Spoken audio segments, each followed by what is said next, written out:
Nah, jelasin teman saya bertanya, dengan begitu banyak ilmu, dengan begitu hebatnya Ma'iyah, kenapa tidak bikin jadi gerakan nasional? Kenapa tidak mencoba merambah ke pertelevisian? Apakah mungkin itu terbentur? Saya jadi ingat tema beberapa bulan kemarin dengan soal industri nasehat. Apakah akan berbenturan dengan itu atau apa? Ma'iyah ini jadi terkenal di Indonesia, bukan maksudnya bukan terkenal namanya, tapi di sini kan proses belajar mengajar, ilmu apa saja ada di sini, ilmu budaya, ilmu politik, agama, bahkan sampai ilmu musik pun ada. Nah, intinya mau bergegas ke skala nasional, tapi apakah akan berbenturan dengan industri nasihat itu sendiri? Gitu, Cak. Assalamualaikum warahmatullahi wabarakatuh.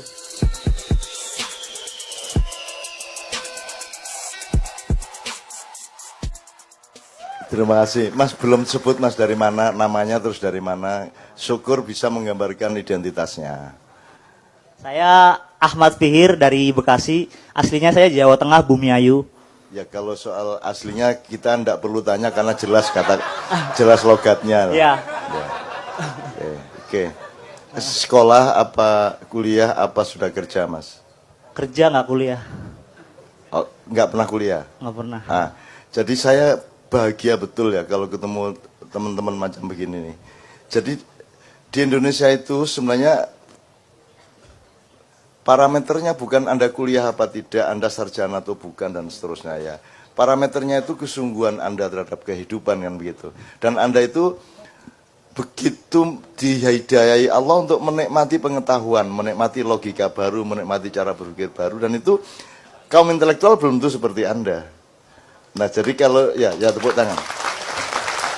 Kalau saya mau jawab langsung gini, saya mumpung ingat daripada nanti lupa. Jadi tadi saya ngobrol sama Mas Ali, sama Mas Gandhi. Sekarang kan misalnya Anda punya yang namanya nasionalisme, gitu ya. Sebenarnya nasionalisme itu kalau ibarat kentut itu baunya, ibarat gula itu manisnya, gitu ya. Jadi nasionalisme itu bukan gulanya tapi manisnya. Ini cara berpikir begini ini kalau Anda pakai lebih mudah nanti Anda menghadapi hidup. Contohnya gini Mas, jadi sebenarnya itu humanisme dasarnya. Bahwa semua manusia itu hendaknya bekerja sama satu sama lain. Dalam bahasa Jawa bebrayan, dalam bahasa Arab, dalam bahasa Al-Quran, mada Ustaz? Ta'awun.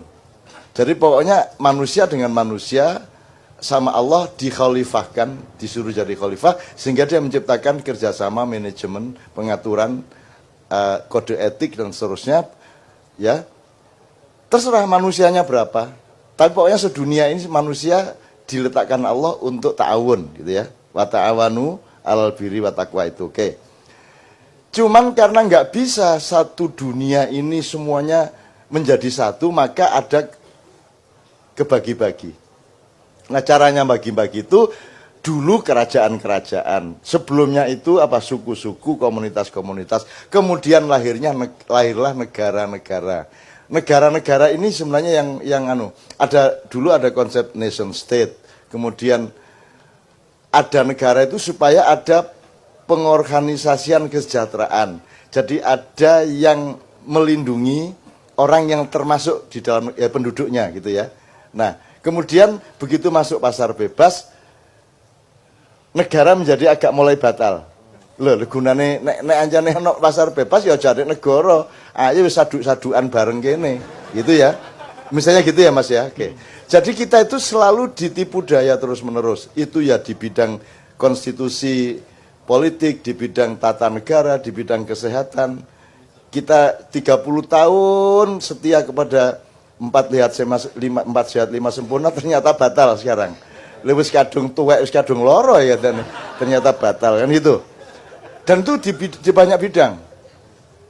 Dan seterusnya. Saya tidak sedang bantah apa-apa, saya cuma ingin bersyukur bahwa Anda menanyakan. Saya tidak, seorang dokter pun belum tentu punya concern seperti Anda terhadap kehidupan dan ilmu pengetahuan. Anda cuma bekerja, orang biasa, kaosnya ya murah. Ya toh?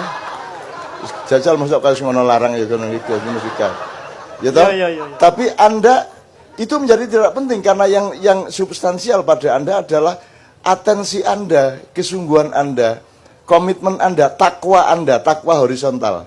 Kalau kepada Allah kan takwa vertikal. Takwa itu komitmen dan loyalitas, bukan takut. Bukan takut. Loh, kalau takut sama Allah, loh gimana takut sama Allah? Loh, Tuhan takut itu kepada kejahatan kita. Jadi sekarang kan misalnya ada gerakan tidak takut teror gitu ya. Itu ya. Saya enggak apa-apa, itu juga itu kan lahir dari orang yang sangat ketakutan. Untuk supaya dia tidak takut, dia bilang saya tidak takut. Kan begitu. Kan begitu.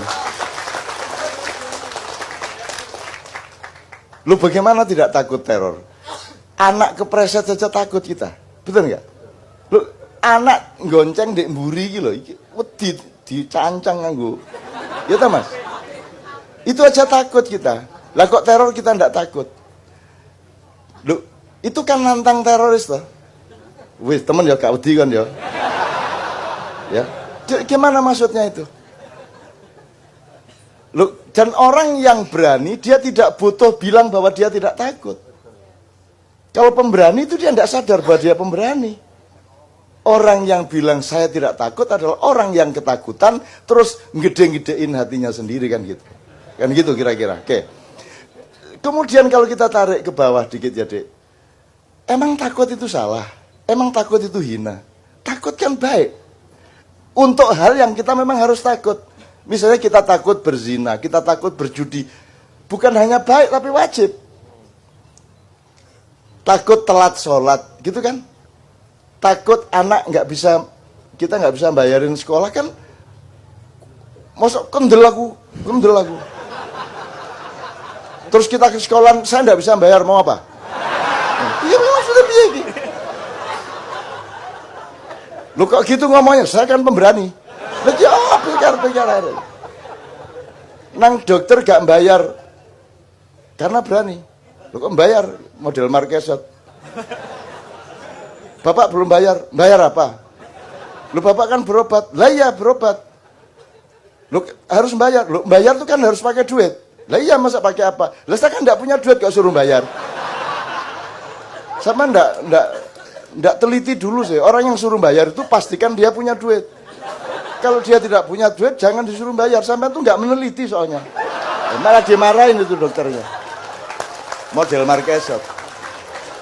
Terus petugas rumah sakit enggak kalah juga. Loh kalau gitu jangan berobat ke sini. Lah kalau enggak ke sini ke kantor polisi. Ngono. Masa berobat ke kantor polisi? Sampai itu enggak masuk akal, dilokno meneh. Musuh Marquesot toh. Gitu.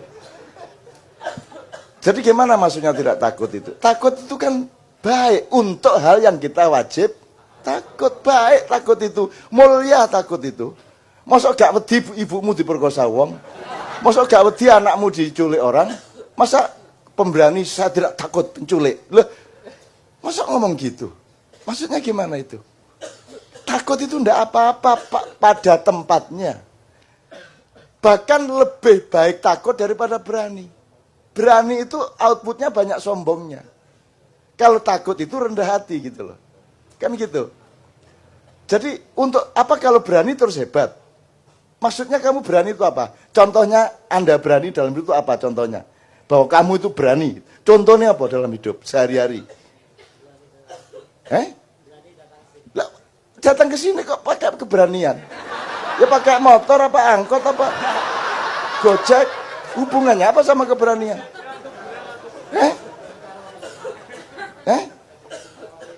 Anda salah apa sehingga takut teroris? Jadi kalau Anda memang orang yang sangat baik, Anda bertakwa sama Allah, setoranmu sama Allah itu sudah soleh benar, Anda tidak perlu takut apa-apa. Tapi kalau mau kamu tiba-tiba bilang, aku tidak takut kepada teroris.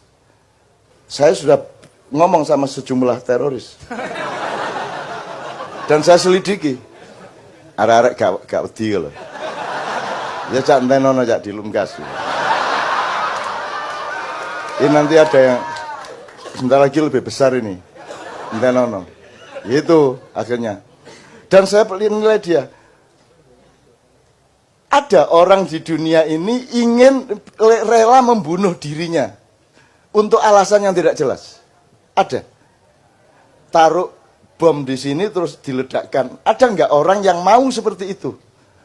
Saya tanya orang-orang yang normal, apa alasanmu untuk mau seperti itu? Berarti pasti dia ada yang mendasar pada dirinya. Apa itu iman, apa itu teologi, apa itu jihad, apa itu apapun. Tapi ada yang mendasar pada dirinya. Bahwa outputnya salah, itu soal ilmu. Bahwa keputusannya tidak tepat, kok ngebom Starbucks. Misalnya gitu ya. Itu soal wawasan terhadap pemetaan masalah. Bahwa keputusannya membunuh orang barat, itu keterbatasan wawasan dia. Tapi dia pakai ideologi, dia pakai iman, dia pakai keyakinan. Maka dia mau mati karena keyakinan, betul enggak? Bahwa keputusannya tidak cocok sama Anda, itu pasal berikutnya. Tapi mending dia pakai ideologi dari para presiden, menteri, tidak ada yang punya ideologi. Parpol mana pakai ideologi? Mana pakai ideologi?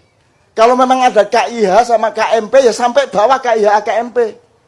Pilkada ya KIH KMP, kan begitu? Kan begitu. Katanya, misalnya apa, produk bebek selamat. Kalau bebek selamat itu berarti gorengnya begini, sambelnya begini, jelantahnya begini. Gitu ya? Ngerti jelantah ya? Upamane ya. Ada lagi bebek Cak Topa di situ. Itu berarti sampai ke desa-desa ya bebek selamat. Loh kalau memang KIH sampai bawah. Jadi pilkada dia cuma KIH lawan KMP kan begitu. Ini enggak. Bebek selamat engko titik kono selamat plus Topa. Terus minus opo akar piro kan begitu. Ki opo karepe arek-arek. Itu yang namanya tidak ada ideologi. Mending anak-anak itu mau mati untuk ideologi. Bahwa ternyata salah, itu urusan dia sama Allah. Nanti dia dihukum sama Allah karena dia bunuh orang. Siapa bilang saya membenarkan teroris? Sudah pasti tidak saya benarkan tindakan itu. Tetapi apakah ada yang mencari hulunya? Kan semua menikmati hilirnya. Itu pun menikmatinya sing macem-macem. Dasar teroris budek disuruh ke Syria kok ke Sarinah. Iyalah. Gagel. Jadi teror di Indonesia itu menghasilkan karya-karya medsos yang luar biasa. Ada seorang dari Brebes datang ke hotel, dia bawa rangsel, ditangkap oleh polisi karena isinya telur. Karena dia seorang teloris. Ono meneh coba. Ndagel. Gitu teman sekalian ya. Jadi saya dari Anda tadi saya melebar ke situ untuk supaya saya ini ingin menikmati Anda. Saya sudah pasti tidak mengizinkan. Dan ini teman-teman di Washington, di Philadelphia, di New York yang mendengarkan ini itu sangat ketakutan karena di sana kan tidak bisa bayangin di Indonesia. Kan di sini pray for Jakarta, di sana gitu. Rumangsane kaya ning Amerika ning kene iki. Saya itu dulu waktu reformasi di Semanggi, di Trisakti itu dor. Sing dodol aqua ya aqua. Yang bawa rokok. Tidak ada hubungannya. Orang Indonesia kok. Mereka ketakutan kalau di KC nanti ada bom. Loh, takut nggak kita ada bom? Takut. Loh, masa nggak takut sama bom? Wong duri aja kita takut kok. Kan baik takut sama kaki kena duri. Kan kenapa kok takut nggak boleh? Takut tuh nggak hina kok. Asal memang pas, takutnya itu pas gitu loh. Makanya tadi saya tanya, apa contohnya berani itu? Apa? Wah, warek kuwani, apa nising? Kendel arekku nising lho. Nising kok kendel lho. Gitu ya Mas ya. Nah, Ini kita coba mengolah cara berpikir. Saya tidak mengecam siapa-siapa, cuman hati-hati loh kalau salah keputusan terus, salah ekspresi terus, salah reaksi terus, nanti kayak Dayoe teko loh. Dayoe teko, beberno kloso, sudah bener nih manajemennya. Ada tamu dibeberin kloso, ternyata klosone bedah, ternyata tikernya sobek. Nah, ada masalah, solusinya harus bener. Akhirnya polisinya adalah karena tikernya sobek, tambalan jadah. Jadi ambil jatah untuk nambah tiker. Gila kan? Jadi tamunya celananya kena jatah. Jadi saudara yang bertamu itu menjadi musuh karena celananya lengket sama jatah. Sebenarnya tidak hanya yang jadi musuh bukan hanya tamunya, tikernya juga musuhi dia. Kurang ajar, saya tiker kok ditambal pakai jatah. Ya cuma tuan rumah tidak bisa mendengar suara tiker. Cuma dia WA saya. Cak, saya ini tiker dari sini, alamat saya di sini. Saya sobek masa ditambal sama jadah. Itu kan? Wis ora apa-apa sabar oleh ini mau ing pandum ya kayak gitu ya. Ya. Kan salah. Jadi keputusan yang salah melahirkan defisit-defisit yang double. Jadi tamu yang saudara Anda hubungan baik menjadi hubungan buruk karena Anda salah keputusan. Apa namanya? Jadahnya tikernya ditambal pakai jadah. Itu pun jadahnya bau, mambu. Jadahe mambu. Kan gitu. Loh, bukan hanya menjadi musuh ini tamunya menjadi terhina. Jadi pulang ini bau sininya. Sudah hubungan bisnis putus, silaturahmi putus. Kan gitu. Malah nambah kesalahan. Jadahe mambu. Pakak no asu. Ya tak? Loh, jadah udah busuk dikasih anjing. Ini kan memancing terorisme. Mana ada anjing mau makan jadah? Coba tanya semua anjing, wawancara. Angger ketemu, jeng kamu mau jadah enggak? Mesti, enggak mau toh. Udah wawancara sana. Ya mas ya. Jadi salah lagi, akhirnya musuhan sama anjing. Anjing jadi tidak setia sama dia, bahkan marah, bahkan kemudian menjadi garang. Wong dikasih jadah, mampu akhirnya bertengkar sama yang punya tadi, akhirnya dibunuh, asune mati. Dah, berarti Anda sudah berapa itu kerugiannya? Double-double. Terus, nambah lagi tadi musuhan sama tamu atau sama manusia, kemudian musuhan sama binatang, sekarang musuhan sama lingkungan hidup. Asune mati, buangen. Anjing busuk bangkai itu dimasukkan ke sungai. Padahal anak-anak Kiai Kanjeng sedang cuci pakaian di pinggir sungai. Ada anjing, ada bangkai anjing lewat. Jadi Anda mengotori lingkungan hidup. Jadi salah semua. Maka untuk apa Anda bangga bahwa Anda pemberani itu untuk apa? Mbok kamu cari hulunya. Terorisme itu tidak ada kalau keadilan ditegakkan di dunia.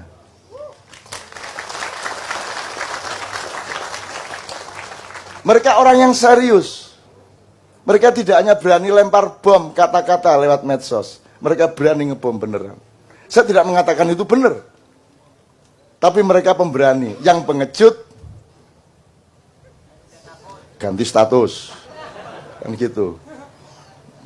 MH anjing membela Bupati Purwakarta.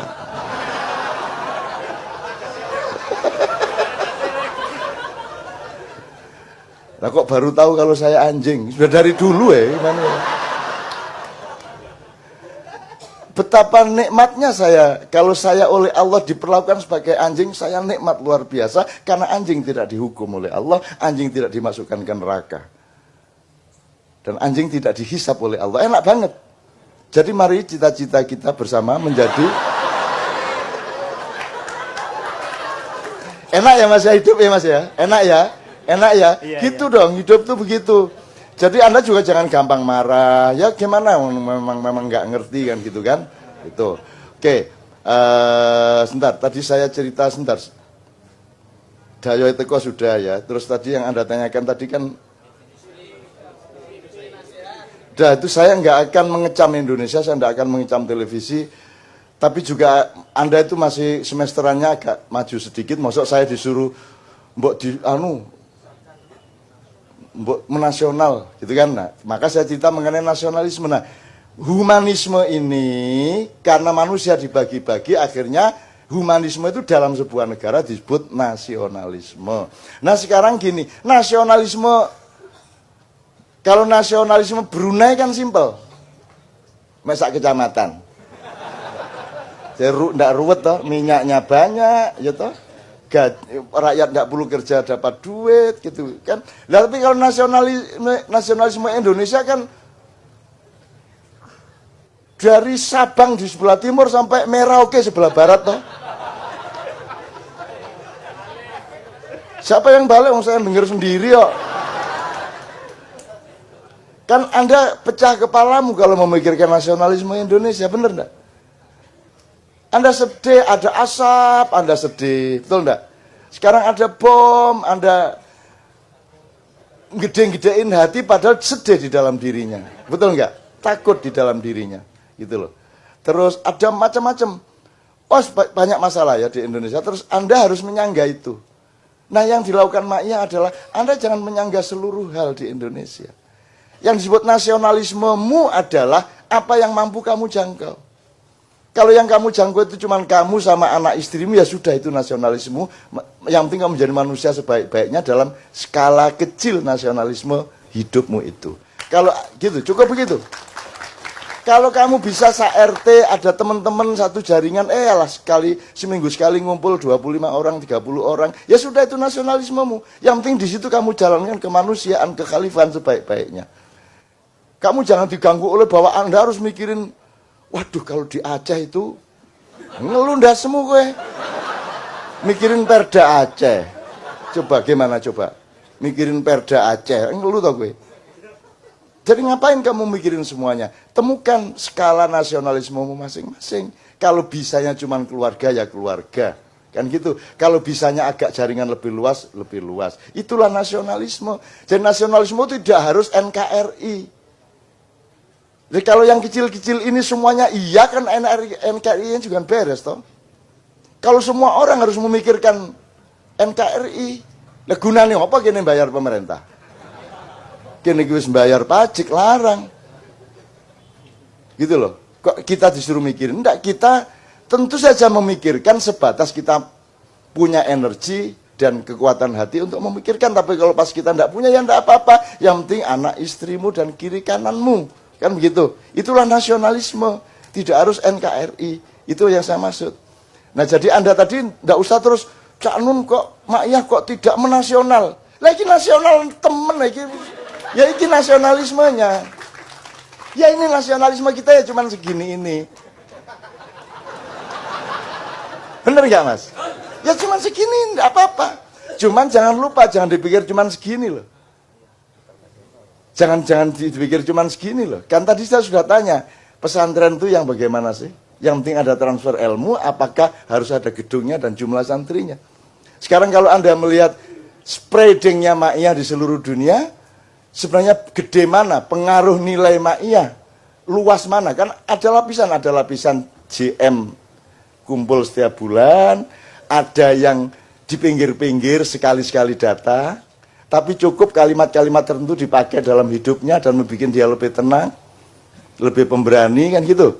Ya. Ada lagi nanti yang jamaah yang tidak pernah datang ke sini, cuman dengerin streaming, tanya sama tetangganya tadi Cak Nun ngomong apa, terus dipakai. Itu santri bukan itu? Ya santri. Terus nanti ada yang lewat TV-TV lokal, TV 9, Aswajat. Itu santri bukan? Santri. Jadi kalau saya di Jawa Timur, di Jawa Tengah terutama, santri saya itu ya dari tukang becak sampai tukang parkir, taksi, semua santri. Sehingga saya kalau ke warung saya tidak pernah bayar. Kalau dicari agendanya Cak Nun ini apa? Agendaku cek nang warung gak bayar. Ngono ae kok repot-repot. Tujuan nasional ku nang warung gak bayar iku mang lho. Orang kok hebat-hebat amat. Dan itu karena kasih sayang, bukan saya ngesir, enggak. Saya itu asal mau bayar sama Mbak Novia, itu Bu sampun dibayar kali. Loh, karo sapa? Duka wau bapak sing temriko wau, ibu sing temriko wau, kita ndak tahu siapa yang bayar. Siapa orang yang mau membayari tanpa dia menyapa saya, tanpa menyapa Mbak Via, dia bayarin. Dan dia tidak ingin tahu, ingin diketahui bahwa dia bayarin. Pokoknya diam-diam dia bayarin kita. Ikhlas enggak orang itu? Nah, mau nggak Anda punya teman-teman yang ikhlas seperti itu? Nah begitu, itulah ma'iyah. Jadi kalau Anda ditanya sama orang, Cak Nun itu ambisinya apa? Agenda nasionalnya apa? Ngerti jawabannya ya? Supaya kalau ke warung ndak bayar, selesai masalah. Repot. Jadi ya, simpel tau.